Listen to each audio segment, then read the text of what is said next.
Usually, they'll do these fire drills at 5:30 in the morning, 10 or 10:30 at night, and it meets all regulations. That's considered third shift. When in fact, when you do the third shift drill, it needs to be done when people are soundest asleep. You want to do those on Friday night or Saturday night so that people may have difficulty going back to sleep. They can sleep in the morning.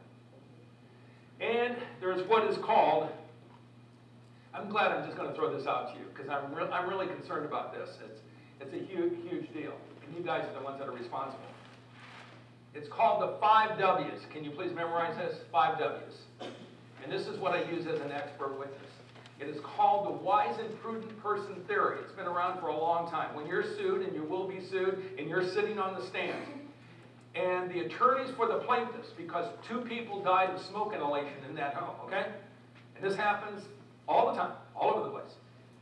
And you're sitting on the stand, and the attorneys for the plaintiffs, the people that are suing your agency, before they start asking you questions, the judge is likely to turn to the jury and say to the jury, as Mrs. Smith is answering the questions posed by the attorneys for the plaintiffs, jury, will you please consider the following?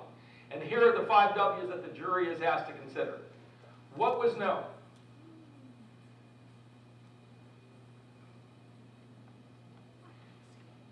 Who knew it?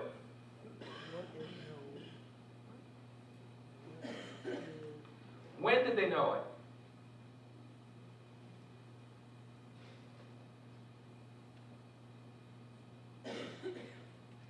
What did they do about it?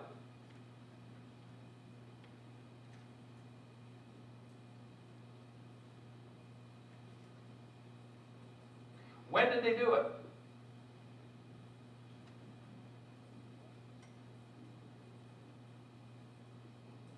Okay, so let's just take this thing. There are 4 people living in a home.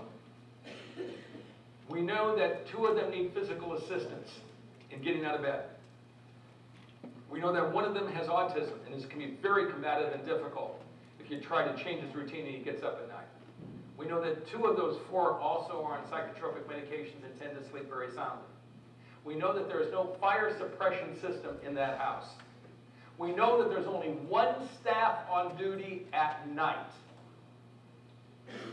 That's what's known. Who knew that? Who knew it? Everybody. Well, when did they find out about this? Oh, they just called you this morning and told you there's 4 people in the house? And then 1 of them had autism? They just told you this morning that 2 of them were on psychotropics? You just found out this morning? Oh, that's it. Oh, do you mean you've known that the whole time? Well, what did you do about it? Nothing. That's why, in all my years of being an expert witness, and I've been an expert witness for over 30 years, I've dealt with hundreds of cases. Are you ready for this? I have been in court only twice in my life because you won't go to court. Because the determination of whether you go to court or not, your agency is determined by your insurance carrier. You're not going to go to court. You're guilty. You screwed up. Now, that's a management comment I make. I live my life by the 5 W's. Everything I do, my personal life, every life. What do I know? When do they know it? What am I going to do about it? You ask yourself that. And you need to be training your staff that way too. Everybody got it? 5 W's. Wise and prudent person theory. It's critically important. So you ask yourself, all the things that are going in it. What do you know about it? Okay, here we go. The presence of supervisors, managers, and clinicians as coaches helps nurture a collegial environment of team spirit. Such an environment is one of trust where staff can count on each other to provide support when needed. And that's what we're looking for. As a supervisor, manager, clinician, you are always coaching the staff. Now understand that. So you can't come back and say you're not coaching. I'm talking about formal coaching. You're always coaching because you're always being watched. And thus you're always modeling, whether you're aware of it or not. But that's not the coaching I'm talking about. I'm then talking about taking that schedule, that 40 or 38 hours a week, whatever it is you do, and identify what part of that week are you actually going to be there coaching the staff. In my expectation, if I'm running the show here, folks, I would be expecting every one of you to figure out how you're going to actually be coaching those staff 10 hours a week. Unless you got things going perfectly. Otherwise, nothing's going to change. 10 hours a week, and I want to see it in that schedule that you give me that I get on the 20th of the month. Of those 40 hours you're working, which of those 10 hours are you going to be coaching? As a supervisor, manager, or clinician, you are always coaching. The support staff for you are being closely watched. Some staff watch not to learn, but they want to put chinks in the armor of managers, supervisors. Hey, I know that. When I go into an environment, I know everyone's watching me. They're waiting for someone to come up behind me and pull my hair. No, seriously. They're waiting for someone to spit in my face. That's good news, because I got the staff's attention. I know they're watching. Staff have an indelible memory. They do. You know, you go up to the staff and you say, is there any other way, I'm going to go back to my statement, is there any other way that maybe you could approach Sylvia for her not to be startled?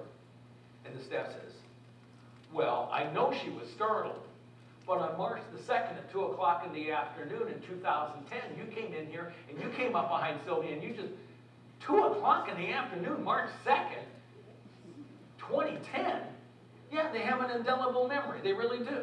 And that's good news. They tend to remember all that stuff, right, that we really don't want them to remember. They can remember the good stuff, too. Okay, I am delighted. This is the one I wanted to get to. This is critically important. When you coach, it is a freeze-frame process. And I'll use my little pointer. By the way, I got to do that one more time. This is really good. I like that guy. Okay, so anyways, it's a freeze-frame process. You have no idea when you're here, right? You just came in. You don't know what happened when you weren't there, that minute before you came in. And when you leave, you don't know what happens here. Part of the coaching process is extrapolation. Let's make sure you get it. Extrapolation. Effective parents do this too. You look at the situation and you're trying to make a judgment. Extrapolate. You're trying to pull out, make a judgment, what is going on when you're not there. As an example, I come into a bedroom. I know the person who uses a wheelchair resides in that bedroom. Here's the bed right here. Okay? Here's the chest of drawers right here. I'm looking at that, and there's no way that guy could get his wheelchair between that bed and that chest of drawers. What am I thinking? The staff is getting this close. Now, I don't know that's true. Somebody could have come in a minute before I got there and pulled that whole dresser right into place, but I'm suspicious. I'm going to ask some questions here, guys. Okay? So what you're trying to do is constantly extrapolate. And there's two things that you're looking for. We put your observations into two categories. Red flags and markers. What the extrapolation? You have a 13-year-old son, he comes home. Hey, honey, how was school today? Mom, school was pretty good today. You smell cigarette smoke. Now, wait a minute. You don't know that he was smoking a cigarette. Maybe he kissed his girlfriend and she smokes. Maybe it was some gum that tasted like or smelled like cigarette. But you're going to ask some questions. You're extrapolating. So, red flags. Red flags are those things that cause us concern. That's what you're looking for. No toilet paper in the bathroom. Now, the fact is, there may have been toilet paper up until the last person got there. You don't know. But you're going to ask questions. You've got to analyze it, evaluate it, right? And markers are those things in the environment that say, hallelujah, this is good. This is when you go into the home and there's a magazine rack in the bathroom with a National Geographic in it because the people in the home don't read, but they like to look at magazines when they're on the toilet. That's a marker. That's like an indication of really high level in the home. Markers, unfortunately, you don't see a lot of those, but we're trying to get more, right? So let's take a look at this. Red flags, those things that cause you concern. It doesn't mean they're a deficiency, but let's dig a little deeper. I go into a traditional day program. There's 20 people there.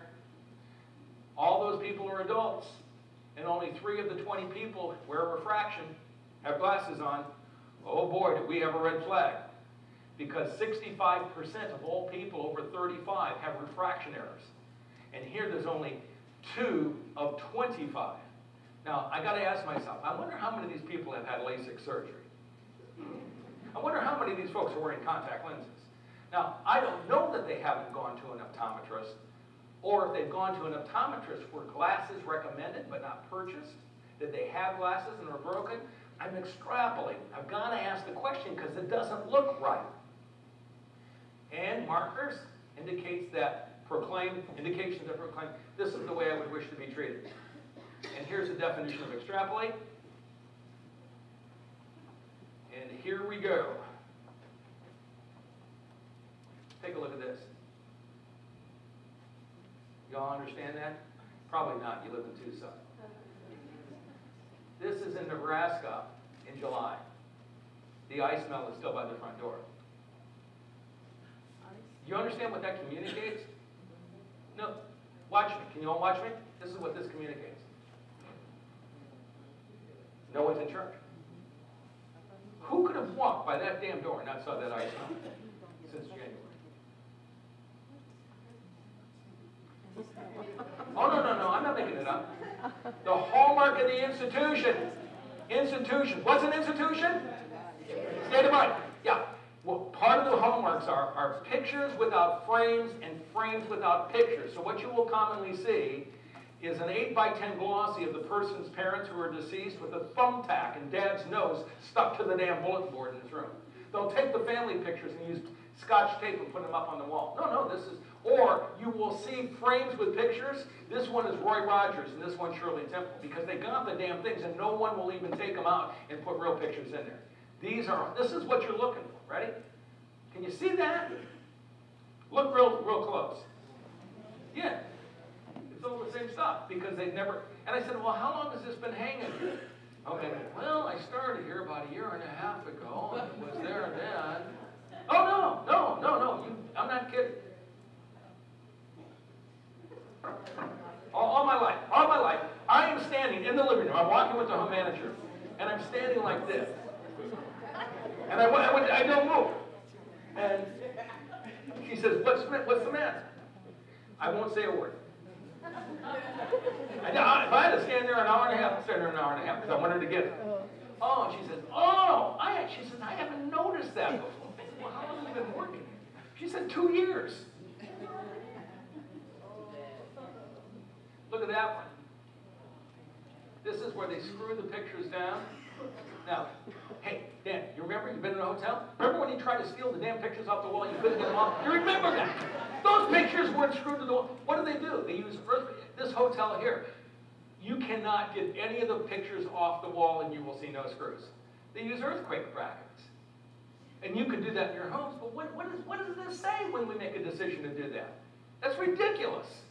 You use the standard brackets used in hotels, they put them on the wall, they lock in place, and there's a key. It's like a piece of sheet metal. You slide it down the back and it releases the picture. You can hang from the damn thing, it's not going to come off. But when you do that, there's not one of us that would do that in our own home. Oh, then I love this one. These are staff who put rubber gloves on in the living room, right? Which, by the way, that doesn't violate OSHA.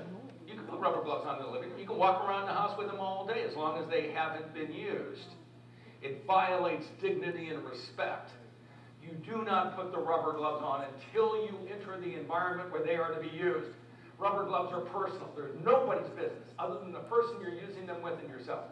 If you have to walk out of the room because there's soiled laundry, my first question is, why are you carrying it? If you weren't carrying it, you wouldn't need the rubber gloves on. But if you have to carry it, I understand that's a different issue. Red flags. Here we go.